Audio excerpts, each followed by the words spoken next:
Good evening, from the Academy at Tularia West on the Plan Dominaria. Tonight, we welcome you to the first in our series of midterm debates.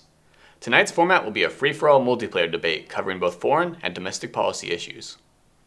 Joining us are Spike Burns, the nominee for the Tap Outekin Party, John A. Zorius, the nominee for the Dirtocrat Party, and lastly, Tim Vorthos, the nominee for the Green Party. We'll begin by discussing foreign policy, starting on the issue of Steve's increasingly aggressive mana ramp. Mr. Burns, you won the roll-off, so you're on the play. Thanks, Jim. And thank you also to the Academy for generating the mana necessary to host this event. Jim, I believe that right now Steve represents the single biggest threat to our deck. He's hit his last land drops the past 4 turns, and ramped into additional mana on top of that. We don't know what his win condition is yet, but if and when he has the mana for it, we need to have him on the defensive. We need to strike first by investing in affordable spells and hasty creatures. I agree that Steve's mana pool is a growing concern, but right now, aggro is only going to lose us potential allies.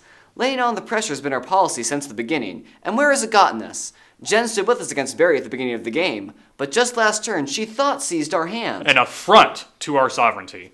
Showing how the rest of the table sees us right now. Everyone's still recovering from the board wipe 2 turns ago. It's an unstable situation.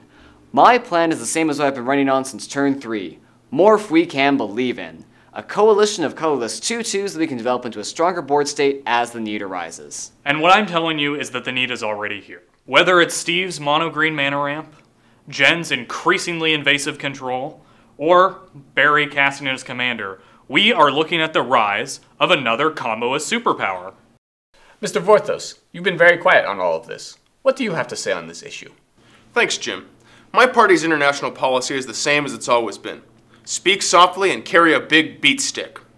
I agree that it's not time to go on the offensive, but 2/2s for 3 just aren't going to cut it. To discourage attack, we need the biggest threat on the board.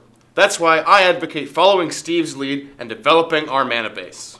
But getting into a land war with Steve would be catastrophic.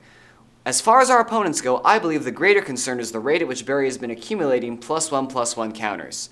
Before anything else, we need to start talking about counter-proliferation. Counter-proliferation? Beat sticks? Are these the people that you want to give the codes for the board wipes to? No one's suggesting we start dropping Days of Judgment.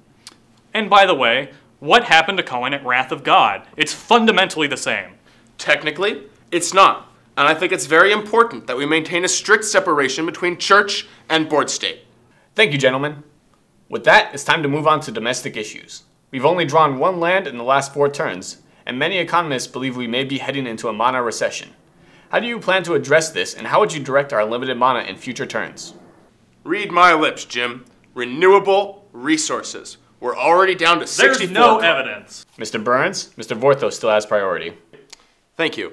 Like I was saying, we're already down to 64 cards in our library, and studies project we could be down to 50 in as little as 2 turns. Is this the kind of library we want to leave for our children? We need to focus on creating jobs for cards that can shuffle our graveyard back into our library. There's no real evidence that milling out is caused by players. It could just as easily be a natural phenomenon. You can't just fog the issue. That will only delay the inevitable. But our gross domestic mana production has been stuck at 6 for 4 turns. Devoting resources to an imaginary milling problem is wildly irresponsible. We need to cut spending and focus on cheap, efficient creatures and burn spells. Playing out our hand now is only going to ruin our card advantage in the long run. We're going to run out of gas and create another fuel crisis. We need to invest in big enchantments that will let us regain control of the game and fix our mana, so that our children can have access to every color. We can do just fine with the colors we have. Red, white, and blue. Trying to force other colors into the equation is just asking for another Guildgate scandal. And that is the last thing our deck needs. More big enchantments telling us how to play the game. The problem is, those cheap spells you keep pushing aren't doing anything to properly develop our board state. And almost none of them are rare. How can you ensure our deck stays complex enough to be interesting? I have binders full of rares. Then why haven't we played any? Meanwhile, we've had a Chromanticore sitting in our hands since turn 1. I stand for traditional values. And that is why I cannot support casting the Mana Core. An enchantment that is also a creature? How am I supposed to explain that to my children?